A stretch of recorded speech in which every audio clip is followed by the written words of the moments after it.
पूरी दुनिया को आयतुल्लाह अली खामनेई का शुक्रगुजार होना चाहिए।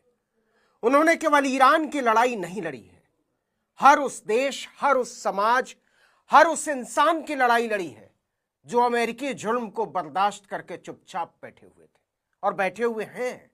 और इसमें भारत का नाम भी शामिल है। हर भारतीय, चाहे वो किसी भी धर्म का हो, किसी भी पंथ या संप्रदाय का हो, उसे खामनेई की बलाएं लेनी चाहिए जिसने मगरूर ट्रंप की बक्कल उतार दी।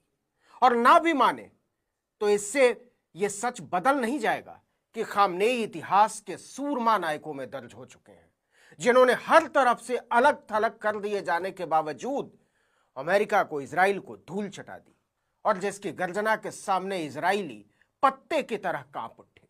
यहूदियों का देश अब अपने खंडहरों को देख देख कर ईरान को छेड़ने की नेतन्याहू की भूलों को याद किया करेगा। ईरान की लड़ाई कभी भी इजराइल से थी ही नहीं, यह जंग सीधे अमेरिका के खिलाफ थी। उसने ईरान को गजा समझने की भूल की थी जिसका कोई नेता नहीं। अमेरिका के पास दुनिया के सबसे विनाशक हथियार हैं, इसमें कोई शक नहीं, किसी को शक नहीं। लेकिन खामनेई ने दिखा दिया कि जंग केवल और केवल हथियारों के दम पर ना लड़ी जाती है और ना ही जीती जाती है। ईरान ने हथियारों से पहले अपने हौसले को जोड़ा और तय कर लिया कि इसे अंजाम तक ले जाएंगे। ईरान ने दिखाया है कि जिन्हें कमजोर समझा जाता है वो बस तय भर कर लें कि मुकाबले से भागेंगे नहीं, उसका सामना करेंगे, उसी दिन वो पहली नैतिक जीत हासिल कर लेते हैं। इसके बाद नए रास्ते भी अपने आप खुलते चले जाते हैं और नए साझीदार भी जुड़ते चले जाते हैं। लेकिन इसकी जो सबसे बड़ी शर्त है वो ये कि आपका नेता भी उतना ही दूरदर्शी और अडिग हो। नरेंद्र मोदी की तरह नहीं जो ट्रंप की एक घुड़की पर बकरी की तरह मिमियाने लगे।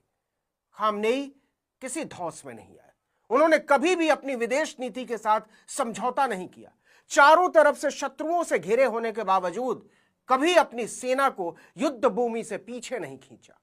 अपनी सियासत और सल्तनत बचाने के लिए सेना का इस्तेमाल नहीं किया।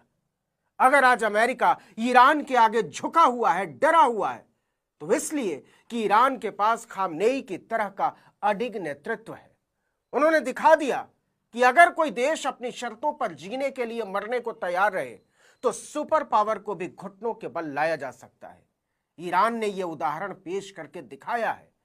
विश्व गुरु अखबार और टीवी चैनल नहीं बनाते, ना ही कोई आईटी सेल। विश्व गुरु बनते हैं अपनी सूझबूझ और नैतिक सामर्थ्य से।